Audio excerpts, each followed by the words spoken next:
Hello friends, इस session में हम यूजर इंटरफेस की बात करेंगे। डेस्कटॉप और लैपटॉप में काम करते समय हमें दो तरह के इंटरफेस मुख्यतः मिलते हैं, और इसको मैं इस तरह से कह दूं, कंप्यूटर में दो तरह के यूजर इंटरफेस रहते हैं। इंटरफेस होता क्या है? कंप्यूटर की वो स्क्रीन जिससे हम काम करेंगे, हमारे सामने जो स्क्रीन दिखाई देगी वो असल में इंटरफेस कहलाएगी। तो हमारे सामने मुख्यतः दो तरह के इंटरफेसेस अवेलेबल रहते हैं। पहला है CUI, कैरेक्टर यूजर इंटरफेस। ऐसा इंटरफेस, ऐसी स्क्रीन जिसमें हम कमांड्स देकर अपना कार्य कंप्यूटर से करवाते हैं। अपनी इंस्ट्रक्शन जो है हम टाइप करके कंप्यूटर को देते हैं। यहाँ यदि आप पहला पिक्चर देखें तो एक कमांड प्रॉम्प्ट का पिक्चर है विंडोज में। यह विंडोज में एक कैरेक्टर यूजर इंटरफेस माना जाता है, डोस।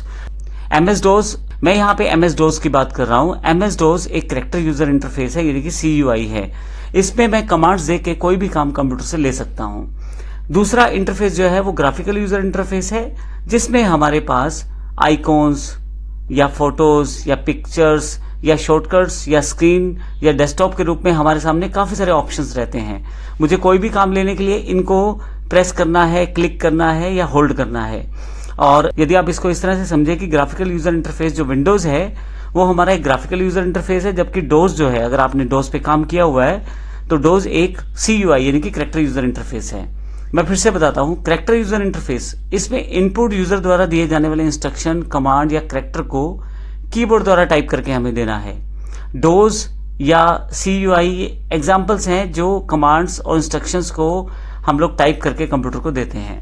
दूसरा इंटरफेस जो GUI है, ग्राफिकल यूजर इंटरफेस है, इसमें यूजर को कंप्यूटर डिवाइसेस से, जैसे विजुअल इंडिकेटर, ग्राफिक आइकॉन को शो करने का काम किया जाता है। अर्थात एक तरह से मैं ये कह दूं, स्क्रीन पे आपके पास आइकॉन्स अवेलेबल रहेंगे, स्क्रीन पे स्टार्ट बार अवेलेबल रहेगी। स्टार्ट बार की जगह कोई और बार भी हो सकती है, ये एग्जांपल दे रहा हूं मैं विंडोज का।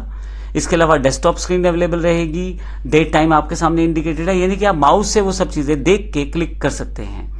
आइए इसको प्रैक्टिकल रूप में मैं आपको दिखा देता हूं।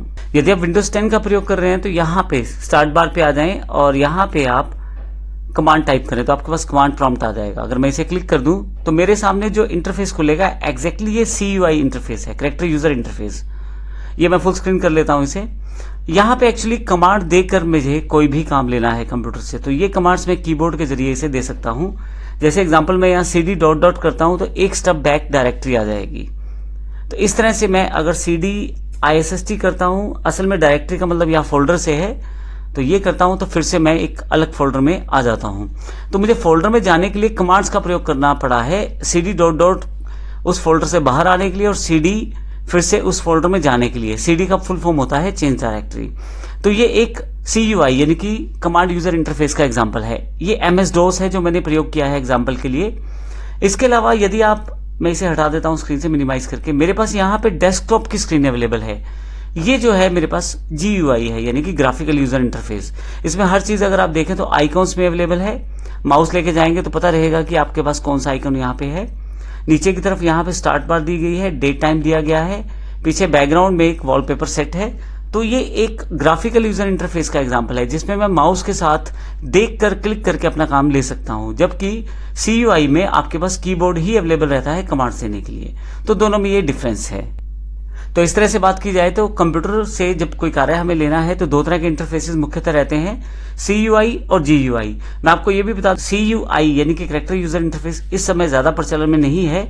बहुत कम लोगों द्वारा या बहुत कम डेवलपर्स द्वारा ही इनका प्रयोग किया जाता है। सभी तरफ यदि आप देखें तो ग्राफिकल यूजर इंटरफेस का ही प्रयोग किया जाता है। अब अगले सेशन में हम फिर से देखेंगे मुख्य ऑपरेटिंग सिस्टम कौन से हैं और कौन कौन सी कंपनी ने बनाया है। धन्यवाद।